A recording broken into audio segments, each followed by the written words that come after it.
Hello friends आज की इस वीडियो में हम लोग देखने वाले हैं कि बिहार दरोगा के लिए न्यू बुक जारी किया गया है यहाँ पर ज्ञान बिंदु जीएस एकेडमी का। उसी को लेकर चलते हुए आज के इस वीडियो में हम लोग सेट नंबर 2 को कवर करने वाले हैं। इससे पहले जो है 1 नंबर सेट कराया जा चुका है। अगर आप नहीं देखे हैं तो वीडियो का लिंक डिस्क्रिप्शन बॉक्स में मिल जाएगा या फिर प्लेलिस्ट से जाकर अवश्य देख लीजिएगा। तो चलिए हम लोग बिना टाइम को व्यर्थ किए स्टार्ट करते हैं। इसका PDF हमारे टेलीग्राम चैनल पर मिलेगा। टेलीग्राम चैनल का लिंक इसी वीडियो के डिस्क्रिप्शन बॉक्स में दिया गया है, उसको ज़रूर से ज़रूर ज्वाइन कर लीजिएगा, ठीक है ना। चलिए तो आज हम लोग यहाँ पर टोटल 100 प्रश्न देखने वाले हैं जो कि बिहार दरोगा यहाँ पर न्यू बुक ज्ञान बिंदु जीएस एकेडमी बिहार पुलिस महानिदेशक दरोगा एवं अनुमंडल अग्निशमन ये परीक्षा हुआ है 2023 में, उसी को कवर करने वाले हैं। तो चलिए पहला प्रश्न है, टॉयलेट मैन ऑफ इंडिया किसे कहा जाता है? तो यहाँ पर बिंदेश्वर पाठक को कहा जाता है, ठीक है। इसका व्याख्या देखेंगे। टॉयलेट मैन ऑफ इंडिया के नाम से बिंदेश्वर पाठक को जाना जाता है। इनका जन्म बिहार के वैशाली जिले में 1943 में हुआ था। इन्होंने भारत में स्वच्छता एवं स्वास्थ्य की दशा में सुधार और सामाजिक परिवर्तन हेतु 1970 में सुलभ इंटरनेशनल संस्था की स्थापना की। इन्हें 1991 में पद्म भूषण से सम्मानित किया गया। इनकी मृत्यु 15 अगस्त 2023 को दिल्ली में हुई थी। नेक्स्ट है, मिशन इंद्रधनुष का संबंध किससे है? तो राइट आंसर हो जाएगा टीकाकरण से है, ठीक है। चलिए इसका व्याख्या देखेंगे। मिशन इंद्रधनुष का संबंध टीकाकरण से है।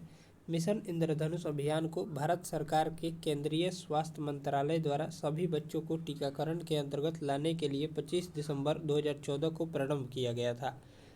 मिशन इंद्रधनुष में बच्चों को 7 टीके तथा डिप्थीरिया, काली खांसी, टिटनेस, पोलियो, खसरा, टीबी और हेपेटाइटिस बी लगाने का प्रावधान है। नेक्स्ट है, विश्व पर्यावरण दिवस कब मनाया जाता है? तो ये सभी को मालूम होगा 5 जून को, ठीक है। यानी ऑप्शन हो जाएगा ए। इसका व्याख्या देखेंगे तो विश्व पर्यावरण दिवस 5 जून को मनाया जाता है।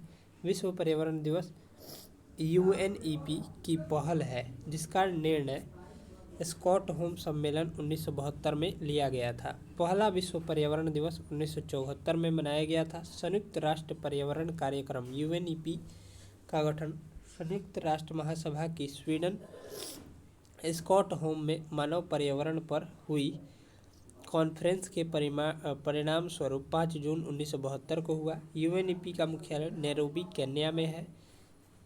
एमिशन गैप रिपोर्ट तथा वैश्विक पर्यावरण आउटलुक रिपोर्ट UNEP जारी करता है। नेक्स्ट है, प्रथम पृथ्वी सम्मेलन आयोजित किया गया था। तो राइट आंसर हो जाएगा रियो डी जनेरियो में। प्रथम पृथ्वी सम्मेलन रियो डी जनेरियो में आयोजित किया गया था। वर्ष 1992 में ब्राज़ील के रियो डी जनेरियो शहर में पर्यावरण संरक्षण तथा सामाजिक आर्थिक विकास से जुड़ी तत्कालीन समस्याओं का समाधान खोजने के उद्देश्य से प्रथम पृथ्वी सम्मेलन का आयोजन किया गया था।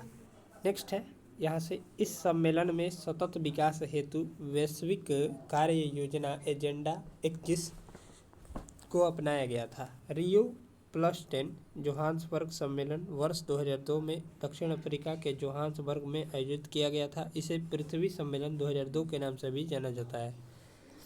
Rio+20 सम्मेलन वर्ष 2012 में ब्राज़ील के रियो डी जेनेरियो में आयोजित किया गया था। इस सम्मेलन में हरित अर्थव्यवस्था पर कार्यवाही के लिए भागीदारी पेज की स्थापना की गई। क्योटो प्रोटोकॉल 1997 जापान कार्बन उत्पादन में कटौती से संबंधित है। नेक्स्ट है, 2026 में फीफा विश्व कप कहाँ आयोजित किया जाएगा? तो यहाँ पर USA, कनाडा और मेक्सिको में। 2024 में फीफा विश्व कप USA, कनाडा, मेक्सिको में आयोजित किया जाएगा। नेक्स्ट प्रश्न है, मस्तिष्क का सबसे बड़ा भाग कौन सा है? तो यहाँ पर सेरिब्रम हो जाएगा, ठीक है। इसका व्याख्या देखेंगे। मस्तिष्क का सबसे बड़ा भाग जो होता है सेरिब्रम प्रमस्तिष्क जिसको बोलते हैं होता है। मानव मस्तिष्क के 3 प्रमुख भागों में विभाजित किया गया है, अग्र मस्तिष्क, मध्य मस्तिष्क और पश्चिम मस्तिष्क। अग्र मस्तिष्क यह 2 भागों में बटा होता है। पहला है प्रमस्तिष्क, यह मस्तिष्क का सबसे बड़ा भाग है या सेरिब्रम जिसको बोलते हैं। यह संपूर्ण मस्तिष्क का लगभग 2/3 हिस्सा होता है।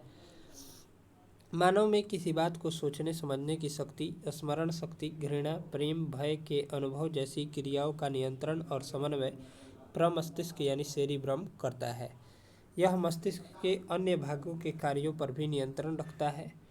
बी नंबर है डायन सेफ्लॉन। ठीक है, तो यह अग्र मस्तिष्क का भाग है। यह अधिक या कम ताप के आभास तथा दर्द व रोने जैसी क्रियाओं का नियंत्रण करता है। अब हम लोग मध्य मस्तिष्क देखेंगे। यह दो भागों में बटा होता है। कार्पोक्विट्रिजनेमी, यह दृष्टि एवं श्रवण शक्ति पर नियंत्रण का कार्य करता है। सेरिबल पेंडिकल, यह तंतुओं का बंडल होता है जो सेरिब्रल कॉर्टेक्स को मस्तिष्क के अन्य भागों तथा मेरुरज्जा से जोड़ता है। मेडुला ऑम्ब्लेगेटा का पिछला मेरुरज्जा बनाता है। मेरुरज्जा का अंतिम सिरा एक पतले सूत्र के रूप में होता है। मेरुरज्जा के चारों ओर भी ड्यूरोमेटर, ऑक्नाइड और पायरोमेटर का बना आवरण होता है। नेक्स्ट देखेंगे, यहाँ से मेरुरज्जा प्रत्यवर्ती क्रियाओं का नियंत्रण एवं समन्वय करती है तथा मस्तिष्क में आने जाने वाली उद्दीपनों का संवहन करती है। पराधीय तंत्रिका तंत्र मस्तिष्क एवं मेरुरज्जा से निकलने वाली तंत्रिकाओं का बना होता है, जिन्हें क्रमशः कपालिक तंत्रिकाएं एवं मेरुरज्जा तंत्रिकाएं कहते हैं। मनुष्य में 12 जोड़ी कपालिक तंत्रिकाएं एवं 31 जोड़ी मेरुरज्जा तंत्रिकाएं होती है। स्वायत्त तंत्रिका तंत्र कुछ मस्तिष्क एवं कुछ मेरुरज्जा तंत्रिकाएं का बना होता है। यह शरीर के सभी आंतरिक भागों व रक्त वाहिनियों को तंत्रिकाओं की आपूर्ति करता है। स्वायत्त तंत्रिका तंत्र की अवधारणा को सर्वप्रथम लैंगली महोदय ने दिया था। स्वायत्त तंत्रिका तंत्र के दो भाग हैं, अनुकंपी तंत्रिका तंत्र और परानुकंपी तंत्रिका तंत्र। अनुकंपी और परानुकंपी तंत्रिका तंत्र के क्रियाएं हमेशा एक दूसरे के विपरीत होती है। ये दोनों ही हमेशा क्रियाशील होते रहते हैं। नेक्स्ट है मंत्रिपरिषद का आकार होता है, तो राइट आंसर हो जाएगा लोकसभा का 15%। ठीक है, 7 नंबर प्रश्न का राइट आंसर हो जाएगा बी। इसका व्याख्या देखेंगे तो मंत्रिपरिषद का आकार लगभग 15%, लोकसभा के 15% के बराबर होता है। यह प्रावधान 91वें संविधान संशोधन अधिनियम 2003 में किया गया है। इसमें कहा गया है कि केंद्रीय मंत्रिपरिषद में प्रधानमंत्री समेत मंत्रियों की अधिकतम संख्या लोकसभा की कुल सदस्य संख्या के 15% से अधिक नहीं होगी।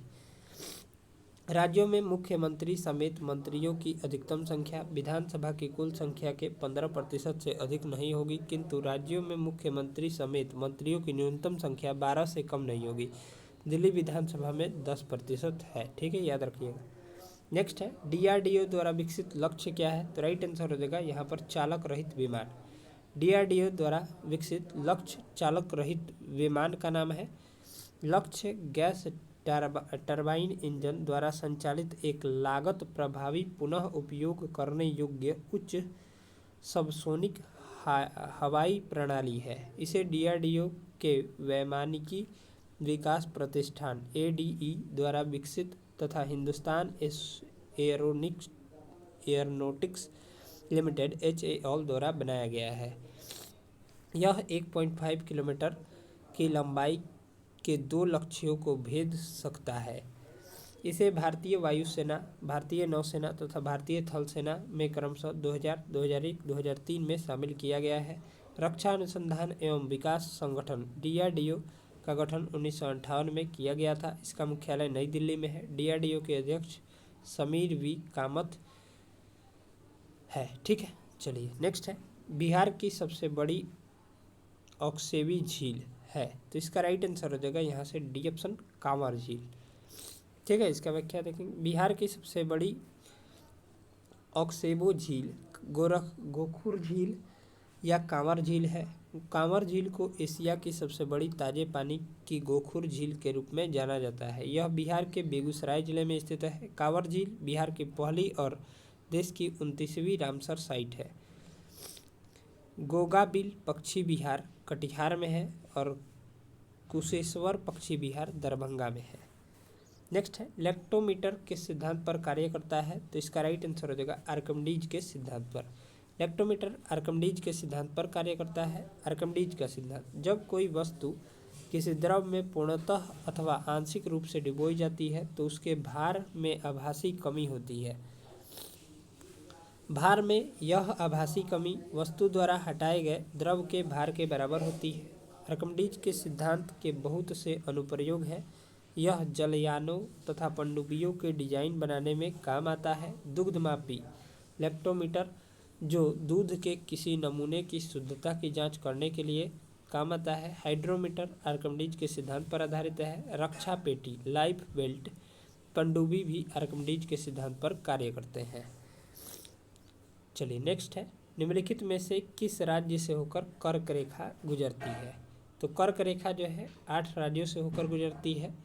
तो इसका राइट आंसर हो जाएगा यहाँ से मध्य प्रदेश। ठीक है, चलिए इसका हम लोग व्याख्या देखेंगे। तो कर्क रेखा जो है मध्य प्रदेश से होकर गुजरती है। भूमध्य रेखा यानी विषुवत रेखा के उत्तर में 23 डिग्री अक्षांश को कर्क रेखा कहते हैं तथा विषुवत रेखा के दक्षिण में 23.5 डिग्री अक्षांश को मकर रेखा कहते हैं। कर्क रेखा भारत के 8 राज्यों से होकर गुजरती है, जिनमें से पहला है गुजरात, राजस्थान, मध्य प्रदेश, छत्तीसगढ़, झारखंड, पश्चिम बंगाल, त्रिपुरा और मिजोरम। भारत में माही नदी कर्क रेखा को 2 बार काटती है। नेक्स्ट है, बूढ़ी गंगा किसकी सहायक नदी है, तो राइट आंसर हो जाएगा गंगा की। बूढ़ी गंगा गंगा की सहायक नदी है।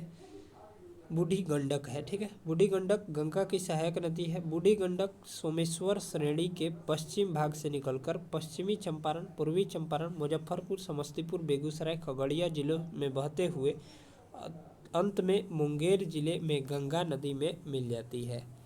चलिए नेक्स्ट है, इसकी सहायक नदियाँ मसान, बालोर, तिऊर, धनौती आदि है। गंगा की प्रमुख सहायक नदियाँ उत्तर दिशा या बाएं किनारे रामगंगा, गोमती, घाघरा, गंडक, बूढ़ी गंडक, कोसी, महानंदा आदि। दक्षिण दिशा में या दाएं किनारे से टोंस, यमुना, कर्मनासा, सोन, पुनपुन, किऊल इत्यादि। नेक्स्ट है, नर्मदा नदी कहाँ से निकलती है, तो नर्मदा नदी जो है अमरकंटक से होकर निकलती है।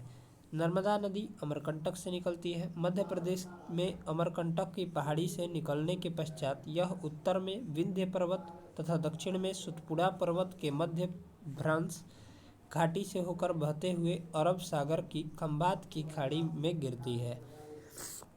नर्मदा नदी की लंबाई लगभग जो है 1312 किलोमीटर है। यह जबलपुर के पास भेड़ा घाट की संगमरमर शैलों को काटकर धुआंधार जलप्रपात का निर्माण करती है। ओरेसांग नर्मदा में दाएं तट से मिलने वाली एक प्रमुख नदी है। नर्मदा नदी अपने मुहाने पर एस्चुअरी बनाती है। तवा, बंजर, शेर आदि इसकी अन्य सहायक नदियां हैं। सरदार सरोवर बांध नर्मदा नदी पर ही स्थित है। नेक्स्ट है, बंगाल की दीवानी अधिकार अंग्रेजों को मिला, तो राइट आंसर हो जाएगा इलाहाबाद की संधि द्वारा। बंगाल की दीवानी अधिकार अंग्रेजों को इलाहाबाद की संधि द्वारा प्राप्त हुआ था। इलाहाबाद की प्रथम संधि 12 अगस्त 1765 को मुगल सम्राट शाह आलम द्वितीय तथा अंग्रेज गवर्नर लॉर्ड क्लाइव के मध्य संपन्न हुआ था। इस संधि के तहत कंपनी को मुगल सम्राट से बंगाल, बिहार एवं उड़ीसा की दीवानी प्राप्त हुई। इसके बदले कंपनी ने मुगल सम्राट को 26 लाख रुपए की वार्षिक पेंशन देना स्वीकार किया। कंपनी ने अवध के नवाब से कड़ा और इलाहाबाद के क्षेत्र को लेकर मुगल सम्राट शाह आलम द्वितीय को दे दिया। इलाहाबाद की द्वितीय संधि 16 अगस्त 1765 को अवध के नवाब सिराउदौला एवं लॉर्ड क्लाइव के मध्य हुआ था। नेक्स्ट है, चुनाव आयोग का उल्लेख किस अनुच्छेद में है, तो राइट आंसर हो जाएगा अनुच्छेद 324 में। चुनाव आयोग का अनुच्छेद का उल्लेख जो है अनुच्छेद 324 में है। संविधान के भाग 15 में अनुच्छेद 324 से 329 क तक चुनाव आयोग का उल्लेख है। संविधान के अनुच्छेद 324 के अनुसार संसद, राज्य विधानमंडल, राष्ट्रपति व उपराष्ट्रपति के पदों के निर्वाचन के लिए संचालन, निर्देशन व नियंत्रण की जिम्मेदारी चुनाव आयोग की है। 1950 से 15 अक्टूबर 1989 तक निर्वाचन आयोग एक सदस्यीय निकाय के रूप में कार्य करता था, जिसमें केवल मुख्य निर्वाचन आयुक्त होता था। 16 अक्टूबर 1989 को राष्ट्रपति ने 2 अन्य निर्वाचन आयुक्तों को नियुक्त किया। हालांकि 1990 में उपरोक्त दोनों निर्वाचन आयुक्तों को पद को समाप्त कर दिया गया तथा स्थिति पहले की तरह हो गई। एक बार फिर अक्टूबर 1993 में 2 निर्वाचन आयुक्तों को नियुक्त किया गया। इसके बाद से अब तक आयोग बहुसदस्यीय संस्था के तौर पर काम कर रहा है, जिसमें एक मुख्य निर्वाचन आयुक्त व 2 अन्य निर्वाचन आयुक्त होते हैं। मुख्य निर्वाचन आयुक्त व 2 अन्य निर्वाचन आयुक्तों के पास समान शक्तियाँ होती है तथा उनके वेतन, भत्ते व दूसरे लाभ भी एक समान होते हैं, जो सर्वोच्च न्यायालय के न्यायाधीश के समान होते हैं। जब मुख्य निर्वाचन आयुक्त व 2 अन्य निर्वाचन आयुक्तों के बीच विचार में मतभेद होता है तो आयोग बहुमत के आधार पर निर्णय करता है।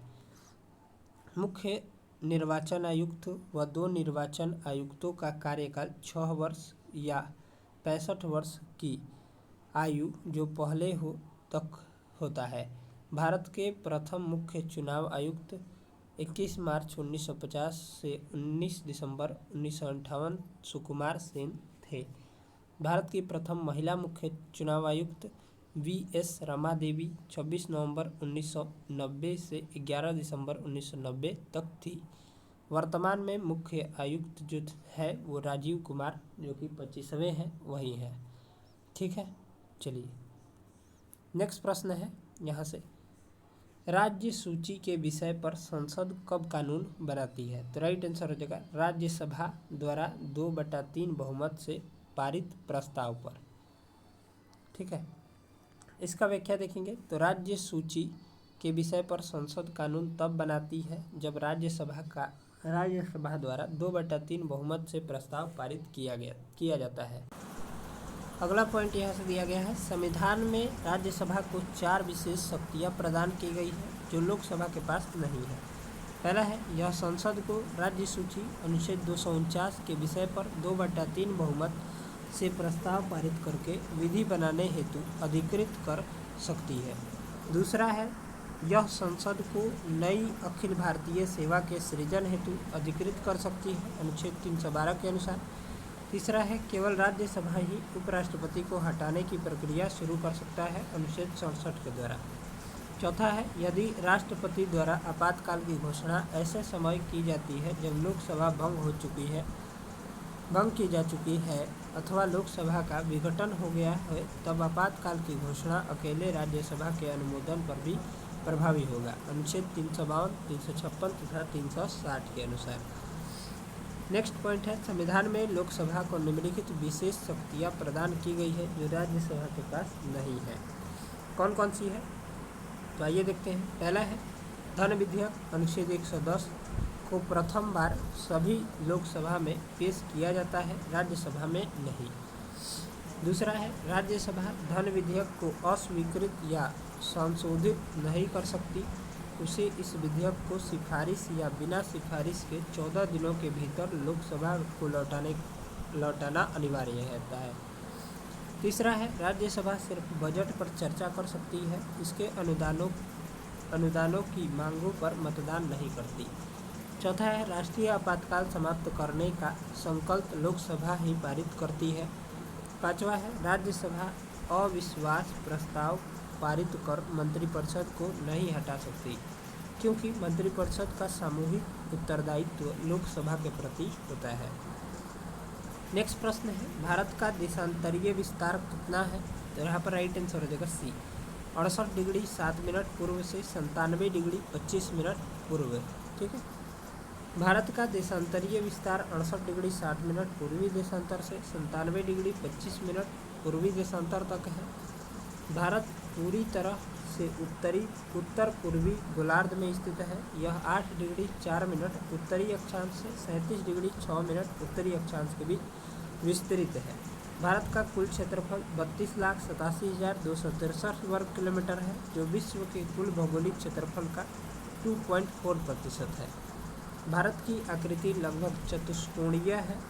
इसका उत्तर दक्षिण विस्तार 3214 किलोमीटर है तथा पूर्व पश्चिम से विस्तार उत्तर दक्षिण देखेंगे तो ये हो जाएगा 3214 किलोमीटर, ठीक है। और पूर्व पश्चिम देखेंगे तो 2933 किलोमीटर, ठीक है। समझ में आ गया होगा। भारत के तट रेखा की कुल लंबाई द्वीपों सहित 7516.6 किलोमीटर है। भारत की स्थलीय सीमा की लंबाई 15,200 किलोमीटर है। भारत का सबसे उत्तरी बिंदु इंदिरा कॉल है, जो कि लद्दाख में है। भारत का सबसे दक्षिणी बिंदु इंदिरा पॉइंट है, जो ग्रेट निकोबार में है। भारत का सबसे पश्चिमी बिंदु गुहार मोती है, जो गुजरात में है। और भारत का सबसे पूर्वी बिंदु किविथु है, जो अरुणाचल प्रदेश में है, ठीक है। नेक्स्ट है, पराबैंगनी किरणों को रक्षा कौन करने वाली परत है? तो राइट आंसर हो जाएगा यहाँ से स्ट्रेटोस्फीयर। चलिए इसका व्याख्या देखेंगे। स्ट्रेटोस्फीयर समताप मंडल जिसको बोलते हैं, पराबैंगनी किरणों से रक्षा करने वाली परत है। वायुमंडल की संरचना, तापीय विशेषता के आधार पर वर्गीकरण। पहला है क्षोभ मंडल, ट्रोपोस्फीयर जिसको बोलते हैं। वायुमंडल की सबसे निचली परत को संवहन मंडल या परिवर्तन मंडल अथवा क्षोभ मंडल कहा जाता है। इसकी औसत ऊंचाई सतह से 13 किलोमीटर, यह ध्रुवों के निकट 8 किलोमीटर तथा विषुवत रेखा पर 18 किलोमीटर की ऊंचाई तक विस्तृत है।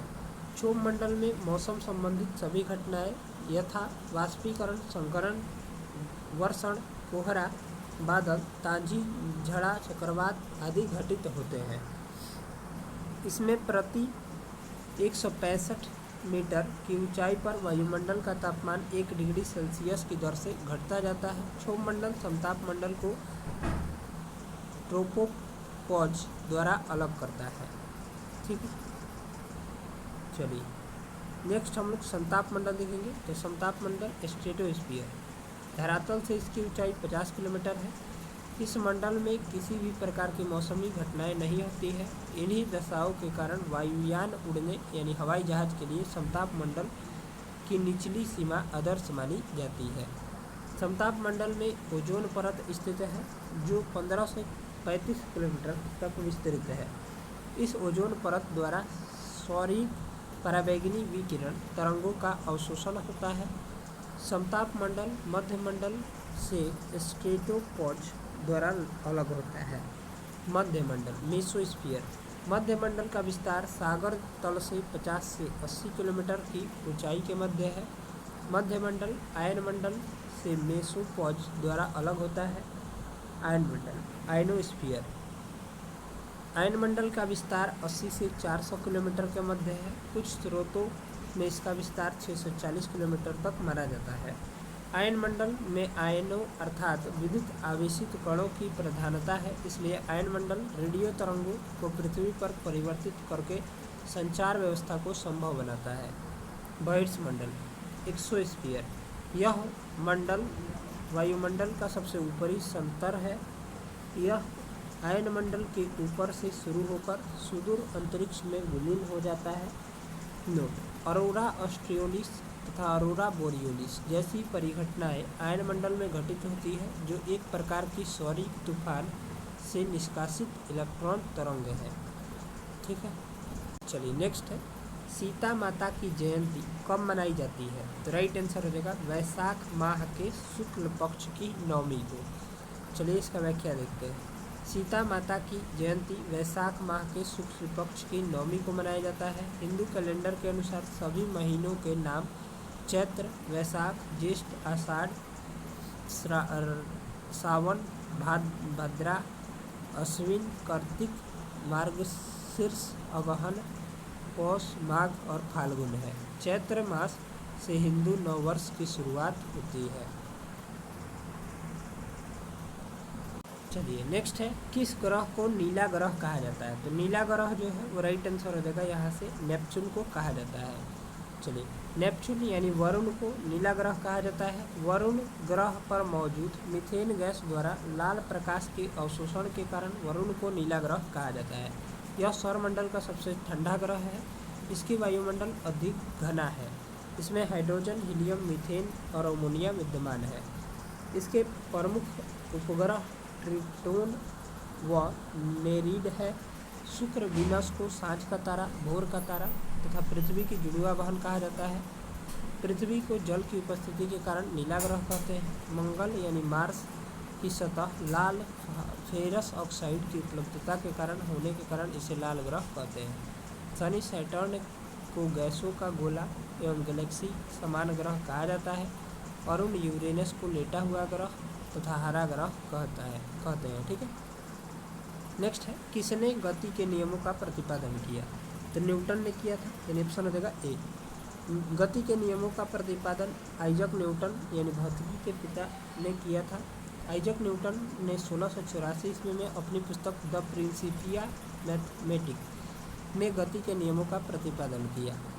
इन्होंने गति के 3 नियमों को प्रतिपादित किया जो निम्न है। प्रथम नियम, कोई वस्तु विराम अवस्था में है तो वह उसी अवस्था में रहेगी जब तक उस पर कोई एक बल कार्य न करे। ठीक है। चलिए, प्रथम नियम को हम लोग जड़त्व का नियम भी कहते हैं। ठीक है। चलिए,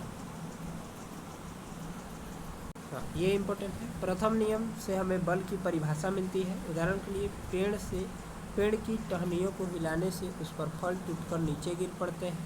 कंबल को हाथ से पकड़ कर डंडे से पीटने पर धूल के कण झड़ जाते हैं। गोली मारने से कांच में गोल छेद हो जाता है, परंतु पत्थर मारने पर कांच टुकड़े हो जाते हैं। रुकी हुई गाड़ी के अचानक चलने पर उसमें बैठे यात्री पीछे की ओर झुक जाते हैं। चलती हुई गाड़ी के अचानक रुकने पर उसमें बैठे यात्री आगे की ओर झुक जाते हैं। द्वितीय नियम, किसी वस्तु पर आरोपित बल उस वस्तु के द्रव्यमान बल की दिशा में उत्पन्न त्वरण के गुणनफल के बराबर होता है। गति के द्वितीय नियम से बल का व्यंजक प्राप्त होता है, अर्थात ए बराबर m × a।